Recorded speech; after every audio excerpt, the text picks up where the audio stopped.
बातमी मस्साजोग ग्रामपंचायत निवडणुकीसंदर्भात मस्साजोगचा धक्कादायक निकाल समोर आलेला आहे। मस्साजोग ग्रामपंचायत निवडणुकीमध्ये गावच्याच लोकांनी अश्विनी देशमुख यांचा पराभव केलेला आहे, त्यांना हरवलंय।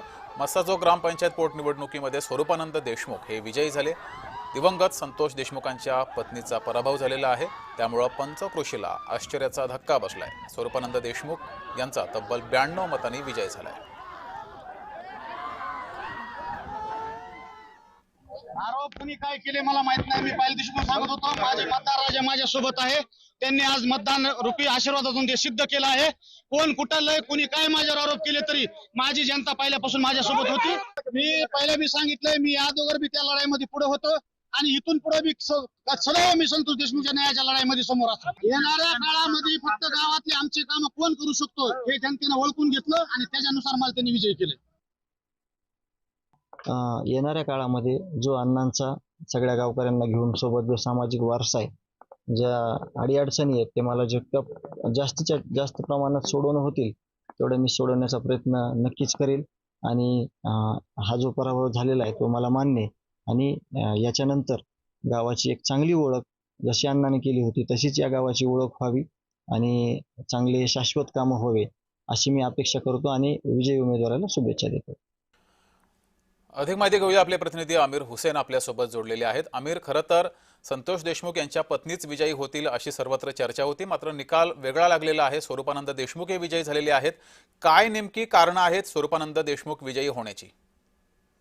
नक्की जगदीश सर, आपण जर बघितलं तर स्वरूपानंद देशमुख हे जे आधी सुद्धा मस्साजोगच्या रिंगणात उतरले होते निवडणुकीच्या, त्यावेळेस संतोष देशमुख सुद्धा होते आणि त्यावेळेस स्वरूपानंद देशमुख हे 9 मतांनी पडले होते। यावेळेस स्वरूपानंद देशमुख हे 94 मतांनी निवडून आले। विशेष म्हणजे संतोष देशमुख हत्या प्रकरणानंतर त्यांच्या निधनानंतर त्यांची पत्नी हे तर रिंगणात उतरली होती। विशेष म्हणजे त्या कुटुंब 16 महिन्यापासून संतोष देशमुखची हत्या होऊन 16 महिने झालेले आहेत। त्या न्यायालयीन प्रक्रिया असू दुसऱ्या काय चौकशी असू, या प्रक्रियेत ते अख्खा गाव मस्साजोग सहभाग होता। अनेक आंदोलन त्या ठिकाणी झाले, महाराष्ट्राचे अनेक नेते मंडळी तिकडे येऊन गेले। त्यानंतर संतोष देशमुख यांच्या हत्या प्रकरणात न्यायालयीन प्रक्रिया सुरू झाली। त्यानंतर आपण जर बघितलं तर धनंजय देशमुख जे आहे ते सगळे न्यायालयीन प्रक्रिया बघतात। विशेष म्हणजे धनंजय देशमुख यांचं म्हणणं असं आहे की जे काय निवडणूक मतदारांना भेटायचं होतं किंवा मस्साजोग लोकांना जे काय म्हणजे त्यांचा संवाद साधायचं होतं ते वेळ मी देऊ शकलो नाही असं त्यांचं सुद्धा म्हणणं आहे।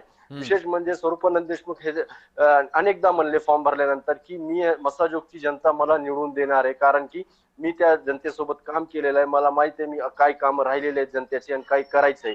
विशेष म्हणजे मस्साजोगची जी जनता आहे त्यांनी जे काल मतदान केलं होतं त्याचा पूर्ण कौल आहे तर स्वरूपानंद देशमुखला देण्यात आला होता। विशेष म्हणजे सकाळी जेव्हा मतमोजणी सुरुवात झाली पहिल्याच फेरीत आहे तर स्वरूपानंद देशमुख हे आघाडीवर होते आणि त्यानंतर जेव्हा 2 मशीन उरले होते त्यानंतर ते मोजण्यात आले, त्यानंतर स्वरूपानंद देशमुख हे 94 मतांनी विजय झाले। त्यानंतर ते माध्यमांशी बोलताना बोलले की माझ्यावर आरोप सुद्धा झालेला आहे की मला अनेक ठिकाणी मस्साजोग मध्ये म्हणण्यात आले की तुम्ही परलीतून आलात का, तुम्हाला परलीकरांनी पाठविलं का, असं सुद्धा त्यांच्यावर आरोप करण्यात आला, त्यांच्या कार्यकर्त्यांवर आरोप करला।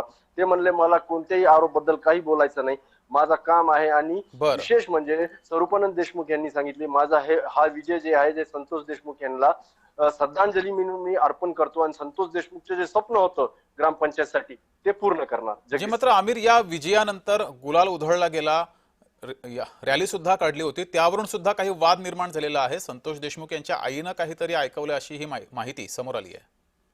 जगदीश सर, नक्कीच आपण जे म्हणतात ते जेव्हा जे मिरवणूक निघली होती त्यावेळेस स्वरूपानंद देशमुख संतोष देशमुखच्या घरी आले होते वहिनीला आणि त्यांच्या आईला भेटायसाठी। वहिनी तर त्या ठिकाणी नव्हते पण आई होते। वाद वगैरे काही झालेला नाही, म्हणजे आईने तर 2 शब्द त्यांना सांगितले की तू गुलाल उधळलास का आणि तुझी बहीण होती ना, तर स्वरूपानंद देशमुख म्हणले नक्की माझी ते बहीणच आहे आणि मी तुमच्या कुटुंबाशी पाठीशीर आहे आणि मी नेहमी संतोष देशमुख यांच्या लढ्यासोबत तुमच्या सोबत राहणार आहे आणि त्यांचं जे ग्रामपंचायत चालवायचं जे स्वप्न होतं ते मी पूर्ण करणार, असं शब्द स्वरूपानंद देशमुख त्यांच्या आईसमोर म्हटलेला आहे। बरं आमिर, तुम्ही असेच जोडलेले राहा।